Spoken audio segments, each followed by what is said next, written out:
Ipinagdiriwang natin ngayon ang linggo ng salita ng Diyos. Ang natatanging pagdiriwang na ito ay nag-aanyaya sa ating lahat na ipagdiwang, ipalaganap, at ibayuhin ang pag-aaral at pag-unawa sa salita ng Diyos sa Biblia. Magsitayo po tayong lahat.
Tugtugin ng gitara at ang kaaya-ayang lira. Ipaninyo ang trompeta. Sa ngalan ng Ama, ng Anak at ng Espiritu Santo. Amen. Ang pagpapala ng ating Panginoong Hesukristo, ang pag-ibig ng Diyos Ama, at ang pakikipagkaisa ng Espiritu Santo naway sumainyong lahat. At sumayo rin. Mga minamahal na kapatid, welcome sa ating banal na pagdiriwang. Muli tayo ay nagkakasama-sama at nagkakatipon-tipon upang tayo ay magpuri at magpasalamat sa Diyos dahil sa mga biyayang ipinagkaloob niya sa atin. Tayo ngayon ay nasa ika-3 linggo sa karaniwang panahon at ipinagdiriwang din natin sa linggong ito ang National Bible Sunday. Naway ang salita ng Diyos ay patuloy nating pakinggan, basahin at pagnilayan at ang mga mensahe ay ating isabuhay sa ating pang-araw-araw na pamumuhay. At upang tayo maging karapat-dapat sa banal na pagdiriwang na ito, aminin natin ang ating makasalanan at humingi tayo ng kapatawaran. Tayong lahat, inaamin ko sa makapangyarihang Diyos at sa inyo mga kapatid, na luba akong nagkasala sa isip, sa salita at sa gawa, at sa aking pagkukulang. Kaya'y sinasamo ko sa mahal na Berheng Maria, sa lahat ng mga anghel at mga banal, at sa inyo mga kapatid, na ako'y panalangin sa Panginoong ating Diyos. Kaawaan tayo ng makapangyarihang Diyos, patawarin tayo sa ating makasalanan at patubayan tayo sa buhay na walang hanggan. Amen.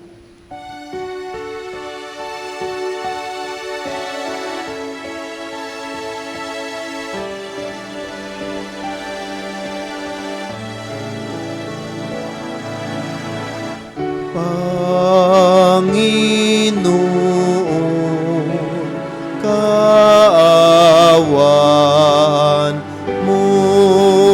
kami.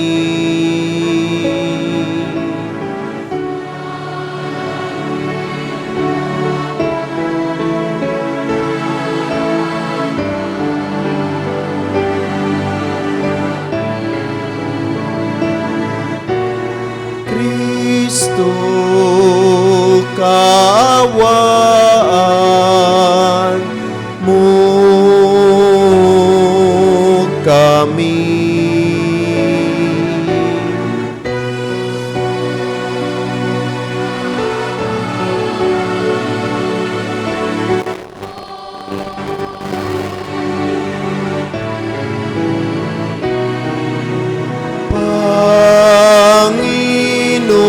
Panginoon, kaawaan mo kami.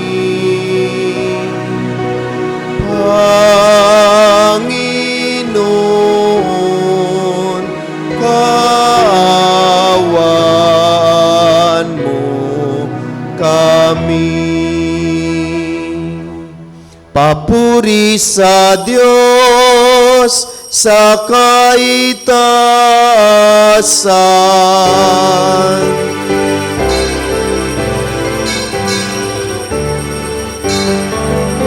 Papuri sa Diyos, papuri sa Diyos, papuri sa Diyos sa kaitaasan.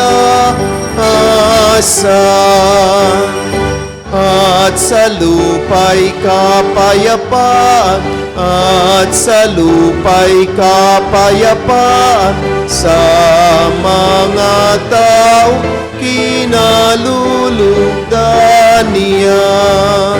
Pinupuri ka namin, dinarangal ka namin, sinasamba ka namin, ipinagbubunyi ka namin, pinasasalamatan ka namin. Dahil sa dakila mong angking kapurihan, Panginoong Diyos.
Manalangin tayo. Ama naming makapangyarihan, itaguyod mo ang aming ginagampanan alinsunod sa iyong kalooban, upang sa ngalan ng anak mong mahal, kami maging marapat magkaroon ng karagdagan sa aming paggawa ng mga kabutihan, sa pamamagitan ni Hesukristo kasama ng Espiritu Santo, magpasawalang hanggan.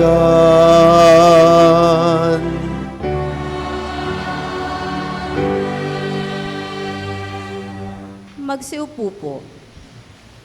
Nakabalik sa Israel ang mga Hudyo mula sa pagkakatapon sa Babylonia. Ipinagdiwang nila ang araw na ito sa pakikinig sa mga utos ng Diyos. Nabagabag ang kanilang damdamin at mahigpit ang bilin ni Ezra. Ang walang pagkain at inumin ay bahaginan ng mayroon. Ang salita ng Diyos mula sa aklat ni Nehemías. Noong mga araw na iyon, kinuha ni Ezra na saserdote ang aklat ng kautusan. Dinala niya ito sa kapulungan, binubuo ng mga lalaki, babae at mga batang may sapat ng gulang at pangunawa. Mula sa umaga hanggang tanghali, binasa niya ang kautusan sa harap ng mga taong natitipon sa liwasang bayan. Ang lahat naman ay nakinig na mabuti. Si Israel nakatayo sa isang entabladong kahoy na sadyang itinayo sa pagkakataong iyon. Siya ay nakikita ng lahat, sapagkat mataas ang kanyang kinatatayuan. Ang lahat ay tumayo nang buksan niya ang angklat. Purihin ng Panginoon ang dakilang Diyos, ang wika niya. Ang lahat ay nagtaas ng kanilang mga kamay at sumagot, Amen, Amen. Pagkatapos, nagpatira pa sila bilang paggalang sa Panginoon. Binasa ng mga Levita ng maliwanag ang batas na ito ng Diyos at pinaliwanag na mabuti ang kahulugan. Nang malaman ng mga tao ang mga dapat nilang gawin ayon sa kautusan, nabagbag ang kanilang kalooban. Ano pat sila'y napaiyak. Ang araw na ito ay dakila sa Panginoon na inyong Diyos. Wika nina Nehemías at Ezra at mga Levita. Nakikinig ang mga tao at umiiyak nga. Kaya't sinabi nila, huwag kayong umiyak, wika pa nila. Umuwi na kayo at magdiwang. Ang walang pagkain at inumin ay bahaginan ng mayroon, sapagkat ang araw na ito'y dakila sa Panginoon. Ang kagalakang dulot niya ay magiging kalakasan ninyo. Ang salita ng Diyos. Salamat sa Diyos. Espiritong bumubuhay ang salita ng may kapal. Espiritong bumubuhay ang salita ng may kapal. Ang batas ng Panginoon ay batas ng walang kulang. Ito'y utos na ang dulot sa tao ay bagong buhay. Yaong kanyang mga batas ay mapagtitiwalaan. Nagbibigay ng talino sa pahat ang kaisipan. Tugon. Espiritong bumubuhay ang salita ng may kapal. Sa tuntuning ibinigay ng puon ay wastong utos. Liligaya ang sinuman kapag ito ang sinunod. Ako'y wagas at matuwid, sapagkat mula ito sa Diyos. Pangunawa ng isipan, yaong bungang idudulot. Tugon. Espiritong bumubuhay ang salita ng may kapal. Yaong paggalang sa puon ay marapat at mabuti. isang banal na tungkulin na iiral na parati, pati mga hatol niya'y matuwid na kahatulan. Kapag siya ang humatol, ang pasiya ay pantay-pantay. Tugon, Espiritong bumubuhay ang salita ng may kapal. naway itong salita ko at ang aking kaisipan sa iyo ay makalugod, Panginoon ko't kanlungan. Uy ikaw na kublihan kong ang dulot ay kaligtasan. Tugon, Espiritong bumubuhay ang salita ng may kapal. Hinihikayat ni San Pablo ang mga taga-Korinto na magpahalaga sa sari-saring kaloob ng Diyos sa kanilang pamayanan, samantalang itinataguyod nila ang pagkakaisa ng lahat kay Kristo.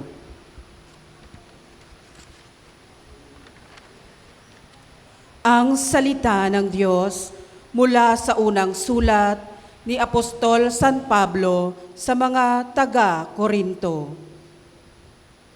Mga kapatid, si Kristo'y tulad ng isang katawan na may maraming bahagi, bagamat binubuo ng iba't ibang bahagi, iisa pa ring katawan. Tayong lahat, maging Hudyo o Grego, alipin man o malaya, ay bininyagan sa iisang espiritu upang maging isang katawan. Tayong lahat ay pinainom sa isang espiritu. Ang katawan ay binubuo ng maraming bahagi at hindi ng isang bahagi lamang. Kayo ngang lahat ang iisang katawan ni Kristo at bawat isa'y bahagi nito. Ang salita ng Diyos. Salamat sa Diyos. Magsitayo po tayo.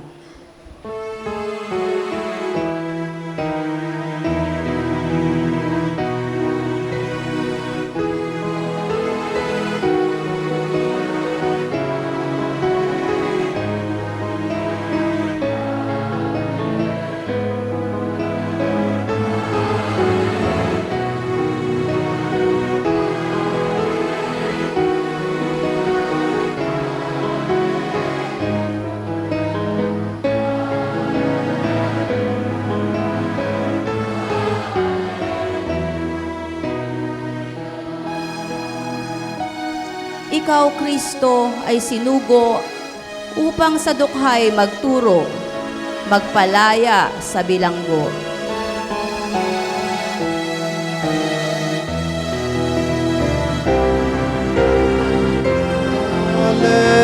Hallelujah, Hallelujah,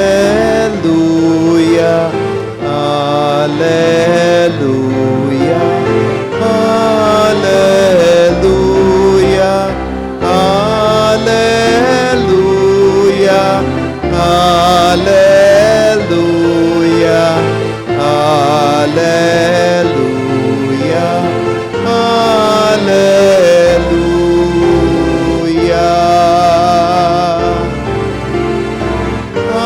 Hallelujah,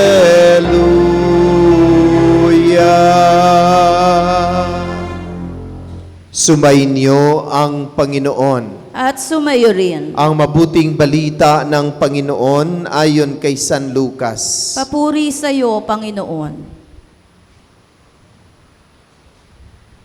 Kagalang-galang na Teofilo, marami na po ang nagsikap na sumulat tungkol sa mga bagay na nagaganap sa gitna namin. Ang kanilang sinulat ay ayon sa sinabi sa amin ng mga nakasaksi nito, buhat sa pasimula at nangaral ng salita. Matapos na ako'y makapagsuri ng buong ingat tungkol sa lahat ng bagay na ito, buhat pa sa pasimula, minabuti ko pong sumulat ng isang maayos na salaysay para sa inyo, upang lubusan ninyong matiyak ang katotohanan ng mga bagay na itinuro sa inyo. Noong panahong iyon, bumalik si Jesus sa Galilea at sumasa kanya ang kapangyarihan ng Espiritu Santo. Kumalat sa palibot na lupain ang balita tungkol sa kanya. Nagturo siya sa kanilang mga sinagoga at dinakila siya ng lahat. Umuwi si Jesus sa Nazaret na kaniyang nilakhan. Gaya ng kanyang kinagawian, pumasok siya sa sinagoga ng araw ng pamamahinga. Tumindig siya upang bumasa at ibinigay sa kanya ang aklat ni Propeta Isaías. Binuksan niya ang aklat sa dakong kinasusulatan ng ganito: Sumasa akin ang Espiritu ng Panginoon, sapagkat hinirang niya ako upang ipangaral sa mga dukha ang mabuting balita. Sinugo niya ako upang ipahayag sa mga bihag na sila'y lalaya at sa mga bulag na sila'y makakikita, upang bigyang kaluwagan ang mga sinisiil at ipahayag ang pagliligtas na gagawin ng Panginoon. Nilulun niya ang kasulatan at matapos isauli sa tagapaglingkod, siya'y naupo. Nakatitig sa kanya ang lahat ng nasa sinagoga at sinabi niya sa kanila, natupad ngayon ang bahaging ito ng kasulatan samantalang nakikinig kayo. Mga minamahal na kapatid, ang mabuting balita ng Panginoon. Magsiupo po. Magandang umaga po sa lahat. Batiin po natin ang ating makatabi ng magandang umaga. Good morning. Sa umagang ito, mulit-muli, tayo ay nagkakasama-sama at nagkakatipon-tipon upang ipagdiwang natin ang banal na misa. At sa banal na misang ito, mulit-muli, tayo ay binibigyan ng pagkakataon upang maipahayag natin sa ating Panginoon ang ating mga papuri at mga pasalamat sa lahat-lahat na mabiyayang ipinagkaloob niya sa atin. At tayo ngayon ay nasa ikatatlong linggo ng karaniwang panahon. Balik tayo sa karaniwang panahon. Natapos na ang mga araw na tayo ay naging abalang-abala. Natapos na ang Pasko, natapos na rin ang bagong taon, natapos ang pagdiriwang natin ng dakilang kapistahan ng Epipanya. Pagkasunod noon, kapistahan ng pagbibinyag sa Panginoon. At pagkatapos noon, nakaraang linggo ay pagdiriwang ng kapistahan ng Senyor Santo Niño. At ang aking katanungan ay, anong nangyari sa atin? After the busy days that we have because of these celebrations, what happened to us? Naano kita?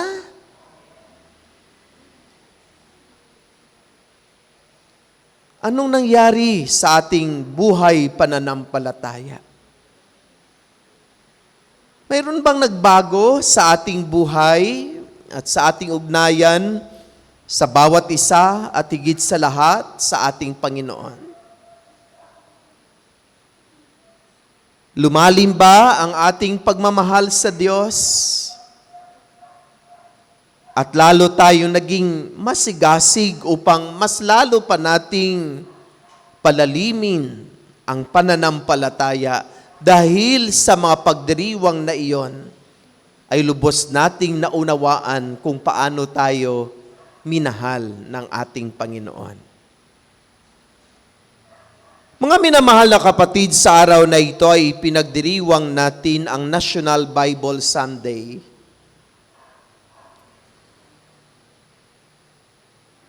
Pinapaalalahanan tayo ng kahalagahan ng salita ng Diyos sa ating buhay. Dahil ang banal na kasulatan o ang salita ng Diyos ay isa sa mga pundasyon ng ating buhay pananampalataya bilang mga Katoliko. Sa ibang mga sekta, sa ibang mga relihiyon, ito lang ang kanilang pundasyon ng kanilang pananampalataya. Subalit sa ating mga Katoliko, mayroong 4 na haligi ang ating buhay pananampalataya. The Word of God, our doctrines, our tradition, and the sacraments. Kung sa bahay, ito yung pundasyon. Kapag wala ang isa, hindi matibay ang ating pananampalataya. Katulad din ng bahay. May nakita ka bang bahay na 3 lang ang haligi? May nakita ka bang bahay na walang haligi? Kahit bungalow, di ba? Mayroon siyang foundation. Ibig sabihin, sa ating mga Katoliko, ito yung 4 na kung saan ang ating pananampalataya ay nasasalig. At kung wala ang isa, ay hindi naging matibay ang ating pananampalataya. Kaya tayo ay nagsisimba kasi tradisyon po natin yan. Kaya tayo ay nananampalataya na mayroong Immaculada Conception kasi doktrina po natin yan. Kaya tayo ay mayroong Biblia Rasal dahil nakikinig at nagninilay tayo sa salita ng Diyos dahil alam natin na iyan ay pundasyon. Kaya tayo ay nagpapabinyag, nagpapakumpil dahil alam natin bahagi iyan ng ating buhay pananampalataya. At sa araw na ito, ang binibigyan ng pansin ay ang salita ng Diyos. Ang banal na kasulatan, National Bible Sunday. Kaya tayo ay pinaalalahanan ng kahalagahan ng banal na kasulatan sa bawat mga tahatahanan. Ibig sabihin, sana sa bawat mga tahanan ay mayroong banal na kasulatan. Ibig sabihin, sa ating mga tahanan, mayroon ba tayong mga Biblia? At kung meron tayong mga Biblia, anong klaseng Biblia ang meron tayo? Marami akong nakikita sa inyong mga bahay na Biblia ng ibang mga relihiyon. Marami kayong Biblia, yung maliliit na blue. Sa mga born again po iyon. Hindi po iyon kumpleto. At ano ang palatandaan na ang ating Biblia ay Bibliyang Katoliko? Kapag sa 2nd, 3rd, or 4th page ay mayroong nakasulat doon na imprimatur at may perma ng obispo. Tingnan nyo mamaya yung inyong Bible. No? Isa sa mga pages doon ay mayroong imprimatur at mayroong perma ng isa sa mga obispo ng Pilipinas. So, ibig sabihin, yan po ay Catholic Bible. Bakit kailangan natin na magkaroon ng Catholic Bible? Kasi iba yung Biblia ng ibang mga sekta. Katulad ng mga Protestant, mayroon kulang yung kanilang Bible. Kasi mayroon din silang ibang pinaniniwalaan. Kaya kailangan ang bawat mga tahanan ay mayroong kanya-kanyang Biblia.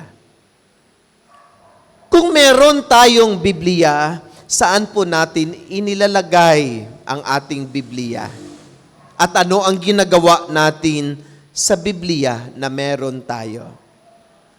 Ginagawa nating dekorasyon sa ating mga altar. Ang iba, ginagawa nating tirahan ng mga ipis at mga iba-ibang insekto. Kasi bihira na lang natin binubuksan, binabasa, pinag-aaralan at pinagninilayan. Ibig sabihin ang ating mga Biblia ay hindi dapat itago, kundi ito'y palagi nating binubuksan, palagi nating binabasa, pinag-aaralan at pinagninilayan. Dahil ito ay salita ng Diyos. At sabi natin, ang salita ng Diyos ang siyang gabay, ang siyang tumuturo, ang siyang magpaalaala sa atin kung ano ang dapat nating gawin sa ating buhay. Para sa akin, ang Biblia ay isang love letter ng Diyos sa atin. Dahil ang kaniyang mga turo ay tungkol talaga sa pag-ibig. Kaya parang love letter ng Diyos ang banal na kasulatan. Ang mga bagong generation sa ating panahon ngayon, hindi na nila na-appreciate ang love letter. Kasi dahil sa bagong teknolohiya. Subalit, nung ating kapanahunan, mahalaga yung love letter natin. Talagang tinatago at iniingatan natin yun, iniipit-ipit pa nga natin. At kapag long-distance relationship, kapag tayo ay namimiss natin ang bawat isa, ano ang magpaalaala sa atin ng ating pagmamahalan? Yung love letter. Ngayon, wala na yun eh. Pag nagalit na sa kanyang minamahal, i-delete na lang ang message, wala ka nang maalaala. Pati picture, i-delete na. Wala ka nang maalaala kasi deleted na eh. Subalit doon sa atin, basta hindi mo lang susunugin ang love letter, pag makita mo iyon, marami kang maalaala sa sulat na iyon. Alam niyo kung ano ang nagpatibay sa aking bukasyon nung ako ay sa seminaryo? Ang love letter ng aking tatay. Kasi walang gadgets doon. Halos buwan-buwan mayroong sulat ng aking tatay sa akin. Paalaala tungkol sa pagtugon sa tawag ng Diyos. Yung isa yung paalaala niya, na kung nais mo talagang magpari, huwag ka nang lumingon kung saan. Huwag ka nang mag-alala sa amin, huwag ka nang mag-alala sa iyong kapatid. Diretso ka na lang kung ano ang iyong buhay na nais tahakin. At kapag nagka-krisis ako sa loob ng seminaryo, yun yung binabalikan ko yung sulat ng aking tatay. Patapos kong mabasa yun, parang lumalakas uli ang bukasyon kasi napapaalalahanan ka kung ano ang dapat gawin. Para sa akin, ganun din ang salita ng Diyos. Kapag tayo ay nahihirapan dahil sa maraming pagsubok, basahin niyo ang sulat ni Job. Magkaroon ka ng gabay kung ano ang dapat mong gawin sa pagharap sa mga raming pagsubok. Pagkatapos mo mabasa ang aklat ni Job, masabi mo sa iyong sarili, yung pagsubok na dumarating sa aking buhay, wala pala sa katiting sa mapagsubok sa buhay ni Job. At si Job ay nagtuturo kung ano ang ginagawa niya upang magkaroon tayo ng pag-asa sa gitna ng mga maraming pagsubok na dumating sa buhay, ang manalig at kumapit sa Diyos. Ang hindi bibitaw sa pag-ibig at pananalig sa Panginoon. Parang sinasabi ni Job, biro mo ako nga, lahat ng kabuhayan ko ay nawala. 7 kong anak, sunod-sunod na araw na matay. Tapos tinubuan ako ng sakit. Halos buong katawan ko ay maagnas. Subalit sa gitna ng mga pagsubok na ito, talagang kumapit lang ako sa Panginoon. At noong ako ay kumapit sa Diyos, unti-unti niyang ibinalik sa akin kung ano ang nawala. At ang kanyang ibinalik sa akin ay siksik, liglig at umaapaw na mga biyaya dahil sa aking pananalig. Kaya napakahalaga ng salita ng Diyos, ng banal na kasulatan.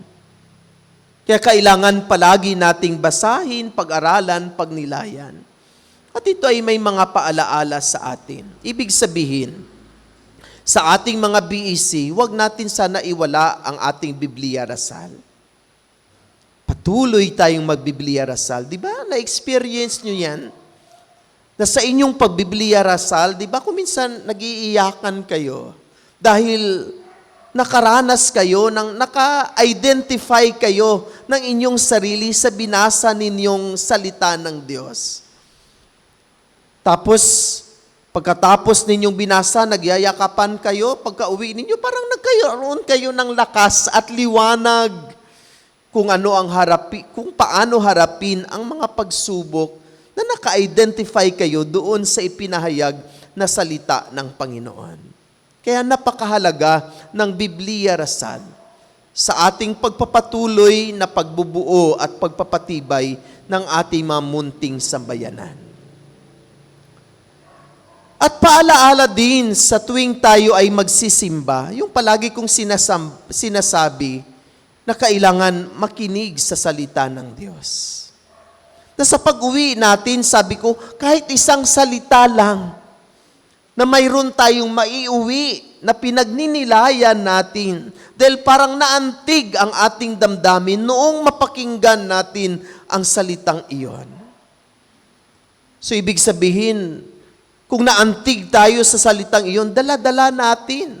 Pag-uwi natin sa bahay, palagi nating binabalik-balikan. Anong ibig sabihin noong salitang iyon? Parang tumatagos sa aking kalooban ang salitang iyon. At ito din ay, ang pagdiriwang natin ng National Bible Sunday ay hamon din sa lahat ng mga ministers ng salita ng Diyos. Na kapag tayo mga ministro ng salita ng Diyos, tayo ay pinaalalahanan na tayo ay mga spokesperson ng Panginoon. Tayo ay mga speakers ng Diyos. Kaya nababantayan ninyo, kapag kayo ay nagbasa ng salita ng Diyos, ano ang unang sinasabi ninyo? Ang salita ng Diyos mula kay. Ang salita ng Diyos. Sinasabi nyo kaagad sa mga tao na ang babasahin ko ay salita ng Diyos. Pagkatapos ninyong mabasa, ano ang sinasabi ninyo? Ang salita ng Diyos. Ano ang sagot ng mga tao? Salamat sa Diyos. Ibig sabihin, kung ikaw ay magbabasa ng salita ng Diyos, kailangan malakas, malinaw, upang mapakinggan ng mabuti ng sambayanan ang salita ng Diyos na ipinapahayag. At syempre tayong mga lectors ay kailangan bago tayo magbasa, pag-aralan muna natin at basahin ng paulit-ulit ang salita ng Diyos at namnamin ang mga ito. Dahil kung minsan, isang maling pagbigkas ng salita ay iba ang kaniyang mensahe. Katulad nito, kung babasahin ko, nilulun niya ang kasulatan, ibig sabihin, kinain niya, nilulun niya. So ang tamang pagbigkas ay nilolon niya. Finold niya ang salita ng Diyos. Halimbawa, isang salita din. No? Pumunta si Jesus sa burol at pumunta si Jesus sa burol. Pag sinabi mong pumunta sa burol, ibig sabihin may patay. Pag pumunta sa burol, ibig sabihin, umakyat siya sa isang medyo mataas na bahagi ng lupa. Ibig sabihin, ang isang salita ay mayroong iba't ibang kahulugan, lalong-lalo na tayong mga Pilipino. Kaya kailangan, paulit-ulit nating sinasabi na bago tayo sumabak sa pagbabasa ng salita ng Diyos, ay kailangan na pag-aralan natin ang mga ito. Dahil tayo ay mga speakers of the Word of God. At higit sa lahat, ang hamon para sa ating lahat na sana ang mga napakinggan natin na mga salita ng Diyos ay talagang dapat tumimo sa ating isipan, kalooban, pagnilayan, at sana pagsumikapan ang mga mensahe ay ating isabuhay sa ating pang-araw-araw na pamumuhay. Naalaala ko tuloy yung awit sa Ingles, no? Thy word is the lamp upon my feet and the light unto my life. Thy word is the lamp unto my feet and the light unto my life. Ang salita daw ng Diyos ay liwanag ng ating daan. At ang salita ng Diyos ay gabay ng ating buhay. Nawa, mapahalagahan natin ang Biblia. Mapahalagahan natin ang salita ng Diyos. Dahil ito ay haligi ng ating pananampalataya, love letter ng Diyos, upang tumibay at lumakas ang ating pananalig at pananampalataya. Amen. Ipahayag natin ang ating pananampalataya. Sumasampalataya ako sa Diyos amang makapangyarihan sa lahat, na may gawa ng langit at lupa. Sumasampalataya ako kay Jesucristo, iisang anak ng Diyos, Panginoon nating lahat. Nagkatawang tao siya lalang na Espiritu Santo, ipinanganak ni Santa Mariang pinagpakasakit ni Poncio Pilato, ipinako sa krus na matay inilibing, nanaog sa kinaroonan ng mga yumao, na may 3 araw na buhay na mag-uli, umakyat sa langit, naluluklok sa kanang Diyos amang makapangyarihan sa lahat. Doon magmumulang paririto at hukom sa nabubuhay at namatay na tao. Sumasampalataya na naman ako sa Diyos Espiritu Santo, sa banal na simbahang katolika, sa kasamahan na mabanal, sa kapatawaran ng makasalanan, sa pagkabuhay na muli na namatay na tao, at sa buhay na walang hanggan. Amen. Sa pasimula ng misyon ni Kristo, ipinahayag ang paghahari ng Diyos, dumudulog kami sa iyo, Ama, upang kami maging instrumento ng pagpapalaganap ng kanyang misyon. Buong tiwala kaming dumudulog sa iyo at aming sinasabi, Panginoon, dinggin mo kami. Panginoon, dinggin mo kami. Para sa mga namumuno sa simbahan, ipahayag nawa nila ng may tapang at paninindigan ang panawagan ng kaharian ng Diyos, ang magsisi sa kasalanan at mamuhay ayon sa iyong mga utos. Manalangin tayo. Panginoon, dinggin mo kami. Para sa mga pinuno ng aming bayan, Masalamin nawa nila ang diwa ng kaharian ng Diyos, ang katotohanan at pag-ibig. Makapaglingkod nawa sila nang hindi iniisip ang pansariling kapakinabangan. Manalangin tayo. Panginoon, dinggin mo kami. Para sa ating lahat na dumaranas ng pagsubok, bigyan mo nawa kami ng sapat na lakas na harapin ang mga hamon sa buhay sa pamamagitan ng aming pagkapit sa salita at katawang nagbibigay buhay. Manalangin tayo. Panginoon, dinggin mo kami. Para sa bawat mananampalatayang Kristiyano, maging sandigan, lakas at inspirasyon nawa namin ang iyong salita, O Diyos, nang kami maging banal at magkaroon ng buhay na walang hanggan. Manalangin tayo. Panginoon, dinggin mo kami. Para sa mga nagdadalamhati, dahil sa pagpanaw ng kanilang mga mahal sa buhay, makatagpo nawa sila ng kalinga ng mga taong handang tumulong at dumamay sa kanila. Manalangin tayo. Panginoon, dinggin mo kami. Sa ilang sandali ng katahimikan, ating ipanalangin ang iba pang mga pangangailangan ng ating pamayanan, pati na rin ang ating pansariling kahilingan. Manalangin tayo. Panginoon, dinggin mo kami. Ama, dinggin mo ang aming mga panalangin sa pamamagitan ng iyong salita. Papanibaguhin mo kami upang kami tunay na maging kawangis mo sa kabanalan. Hinihiling namin ito sa pamamagitan ni Kristong aming Panginoon. Amen. Magsiupo po.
Magsitayo po.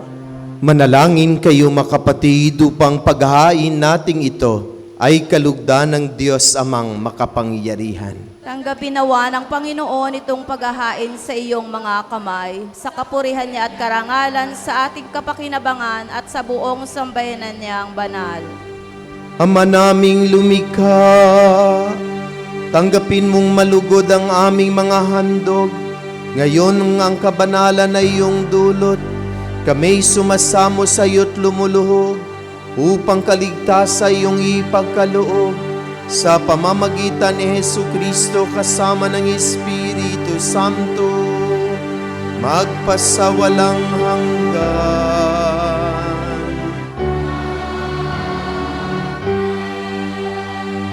Sumainyo ang Panginoon.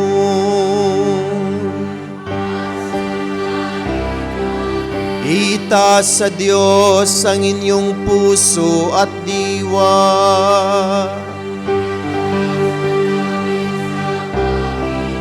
Pasalamatan natin ang Panginoong ating Diyos.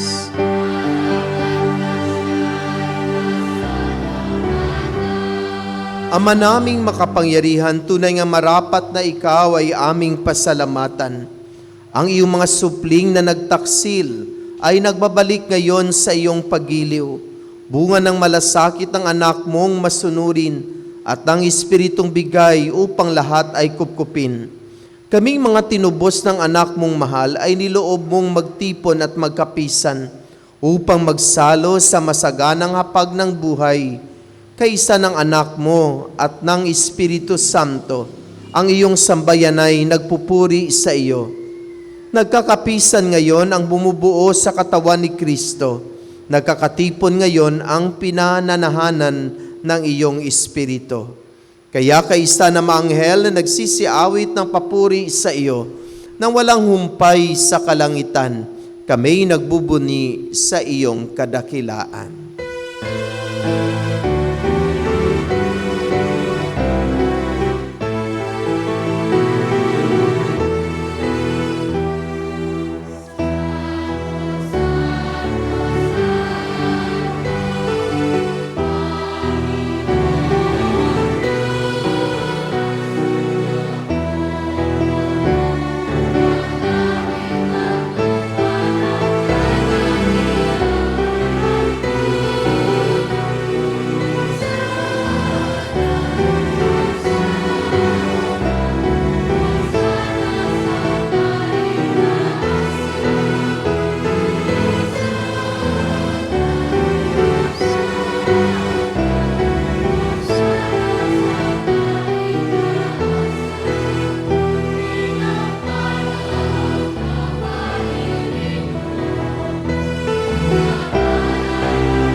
Tuhod po.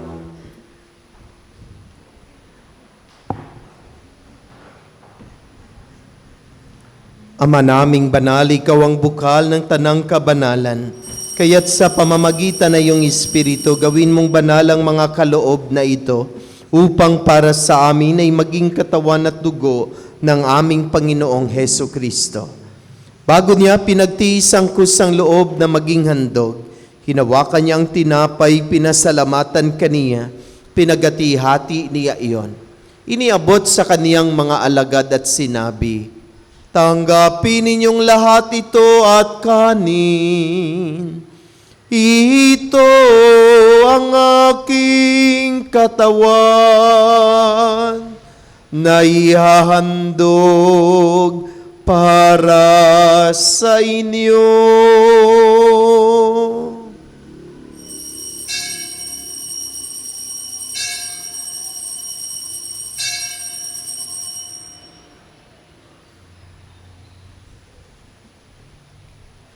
Gayon din naman nung matapos ang hapunan, hinawakan niya ang kalis. Muli kaniyang pinasalamatan.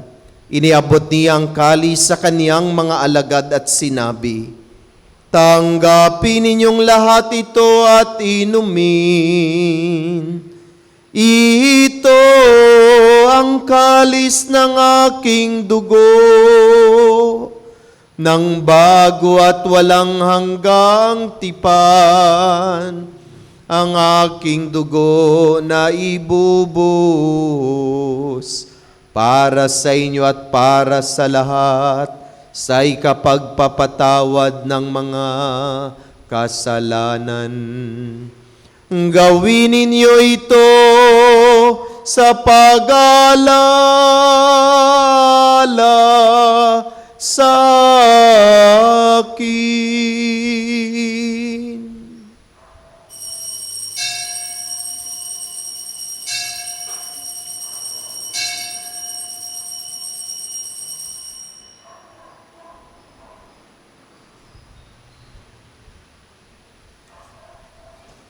Ipagbunyi natin ang misteryo ng pananampalataya.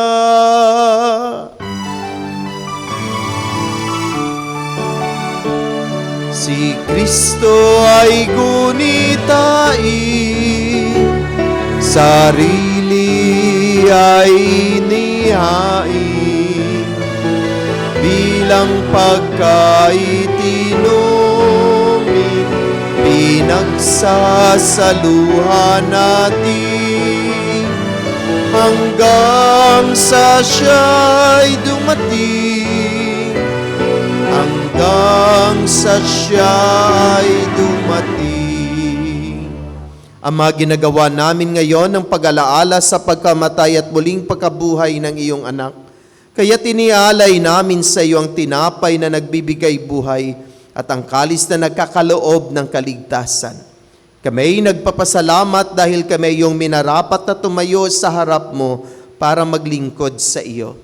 Isinasamo namin kaming magsasalo-salo sa katawan at dugo ni Kristo ay mabuklod sa pagkakaisa sa pamamagitan ng Espiritu Santo. Ama, lingapin mo iyong simbahang laganap sa buong daigdig. Puspusin mo kami sa pag-ibig kay San Francisco na aming Santo Papa, ni Pablo Virilio na aming Obispo at ng Tanang Kaparian.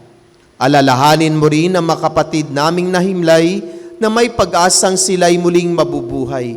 Gayon din ang lahat ng mga pumanaw. Kaawaan mo sila at patuloyin sa iyong kaliwanagan.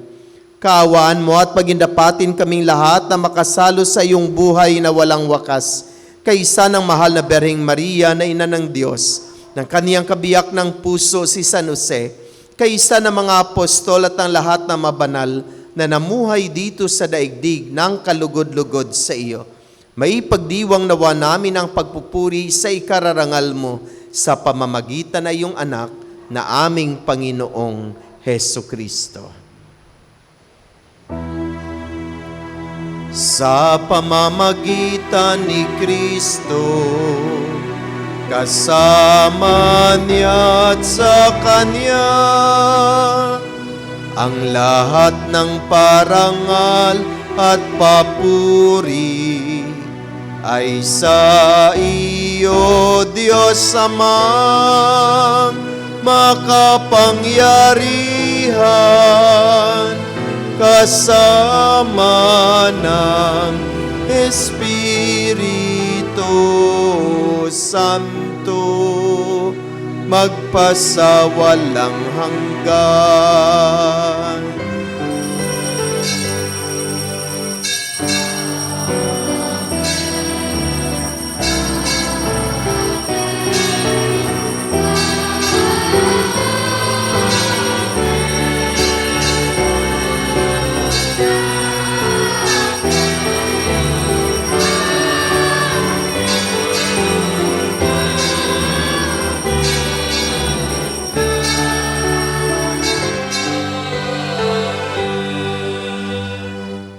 Sa tagubilin na nakagaling na utos sa turo ni Jesus na Panginoon natin at Diyos, ipahayag natin ang lakas loob.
Hinihiling namin kami adya sa lahat ng masama, pagkalooban ng kapayapaan araw-araw, iligtas sa kasalanan at ilayo sa lahat ng kapahamakan, samantalang aming pinanabikan ng dakilang araw ng pagpapahayag ng tagapagligtas naming si Hesu Kristo.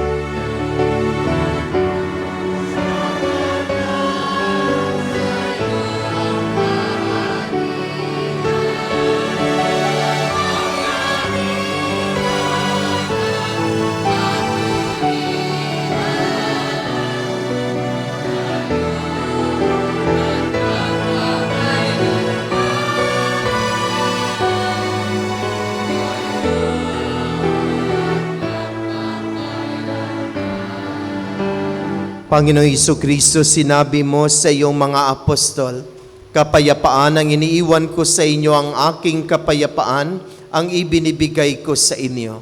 Tunghayan mo ang aming pananampalataya at huwag ang aming mga pagkakasala.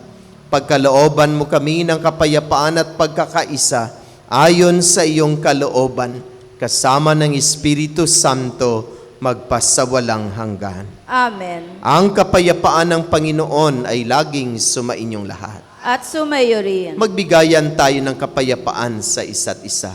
Peace be with you.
Mga kapatid, narito si Jesus, ang kordero ng Diyos, siyang nag-aalis na makasalanan ng sanlibutan.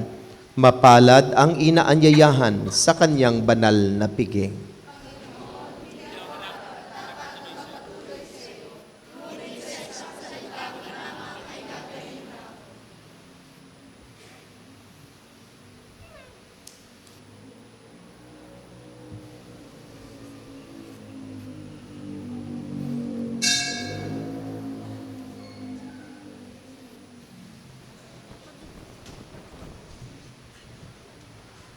Muli, upang maging maayos ang ating pagtanggap ng banal na komunyon, gagawin po natin ito by row.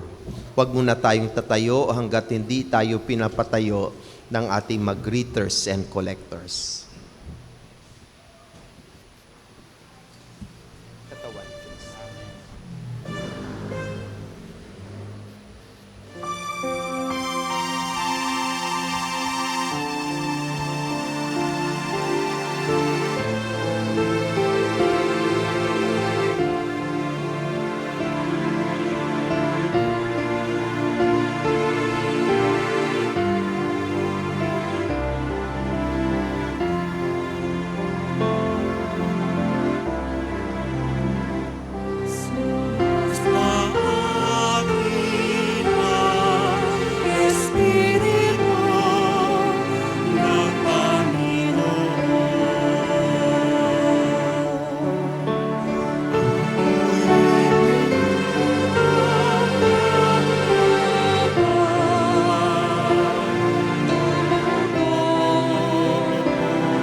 Magsitayo po tayo.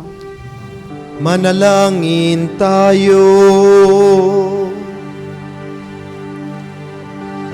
Ama naming mapagmahal, ipagkaloob mong sa aming pakikinabang sa iyong kagandahang loob na bumubuhay. Lagi nawa naming may karangalang iyong pagpapalang sa aming ibinibigay. Sa pamamagitan ni Hesu Kristo kasama ng Espiritu Santo, magpasawalang hanggan.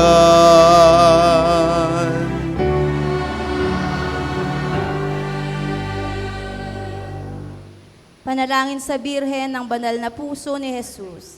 Alalahanin mo, mahal na ina ng banal na puso ni Jesus, ang madakilang bagay na ginawa ng Panginoon para sa iyo.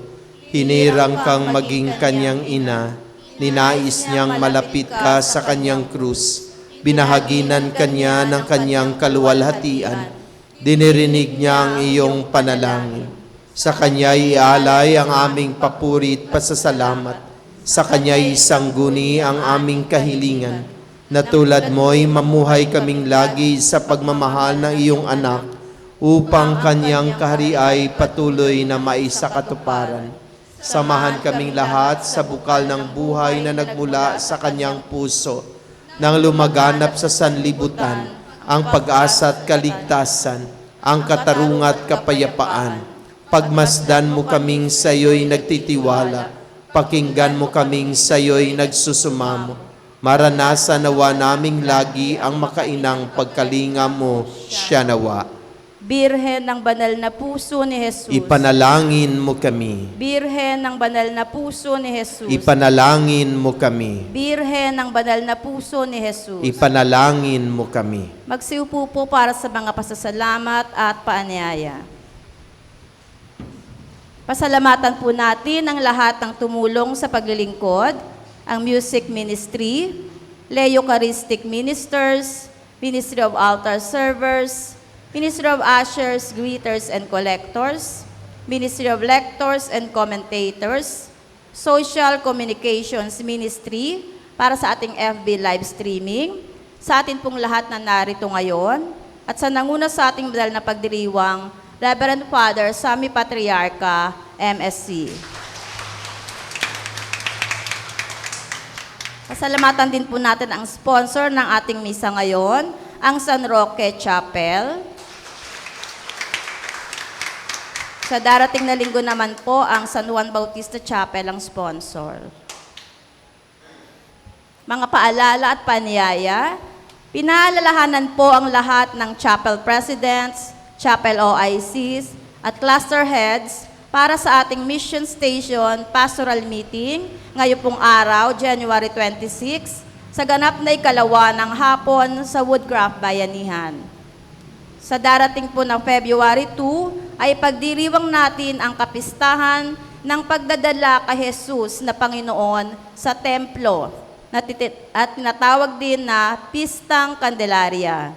Bilang pagpaparangal kay Jesus na liwanag ng mundo, inaanyayahan po ang lahat na magdala ng mga kandila na babasbasan po sa simula ng ating banal na misa. Magkakaroon po tayo ng cut-off sa pagpapalista ng mga intentions. Ito po ay 10 minuto bago mag-umpisa ang banal na misa. Lilimitahan din po natin sa 5 pangalan ang mga intensyon. Ang Ministry of Lectors and Commentators ay nangangailangan na mga nais maglingkod bilang lector or commentators, may edad 16 pataas. Para po sa mga katanungan, makipag-ugnayan lamang po sa mga lectors at commentators.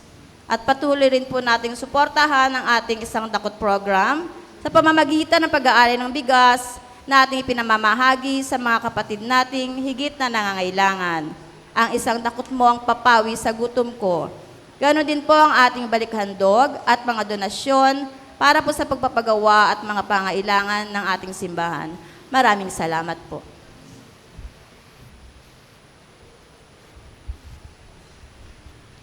Muli paalaala sa ating mga chapel leaders, may karoon po tayo ng Pastoral Council meeting mamayang hapon doon sa Woodcraft Bayanihan. No? sa ganap na 2:00. Maaga po tayo dahil marami po tayong pag-uusapan tungkol sa ating General Assembly, ganon din sa pagdiriwang natin ng panahon ng Kwaresma at mahal na araw, no? So, marami tayong pag-uusapan, lalo't lalo na dito natin ipagdiriwang ang mahal na araw na mga pagdiriwang, no? So, maaga po tayo para maaga din po tayo matapos. Magsitayo po tayo. Ngayon po ay babasbasan natin ang inyong mga Biblia na dala-dala. Sumainyo ang Panginoon. At sumayo rin. Manalangin tayo. Amang walang hanggan, sa sinagoga sa Nazaret ang iyong anak ay nagpahayag ng mabuting balita ng kaligtasan. Isang misyon na kanyang tinupad sa pamagitan ng pag-alay ng kanyang sariling buhay sa krus.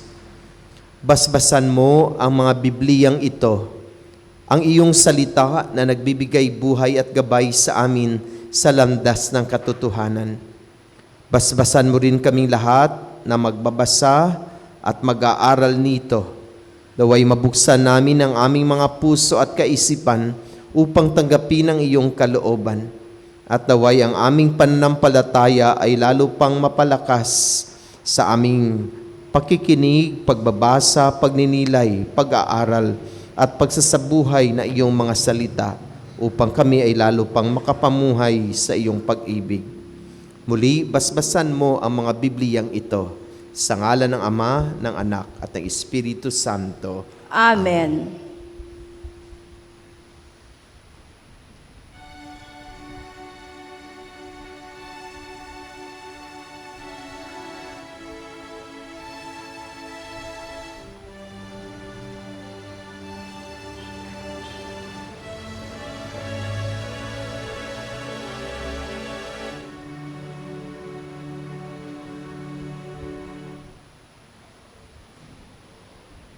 Sumainyo ang Panginoon. At sumayo rin. Yumuko kayo at tingin ang pagpapala ng Diyos. Gawaran nawa kayo ng pagpapala ng mawaing Diyos upang lagi ninyong mapahalagahan ang kanyang karunungang nagdudulot ng kaligtasang walang hanggan. Amen. Gawaran nawa kayo ng katatagan ng Diyos ang inyong pananampalataya na nasasalig sa kanyang pagmamahal upang mamalagi kayong nagsisikap gumawa ng kabutihan ngayon at magpasawalang hanggan. Amen. Patubayan nawa ng Diyos sa inyong paglakad sa daang hantong sa Kanya upang inyong taluntunin ang landas ng pag-ibig at kapayapaang walang hanggan. Amen. At pagpalain kayo na makapangyarihan at mapagmahal ng Diyos, ang Ama, ang Anak at ng Espiritu Santo. Amen. Naialay ng ating banal na misa, humayo kayong taglay ang pag-ibig at kapayapaan ni Kristo upang mahalin at isabuhay ang salita ng Diyos. Salamat sa Diyos. Palakpakan at purihin natin ang Panginoon. Maraming salamat sa lahat. Magandang umaga po. Happy Sunday.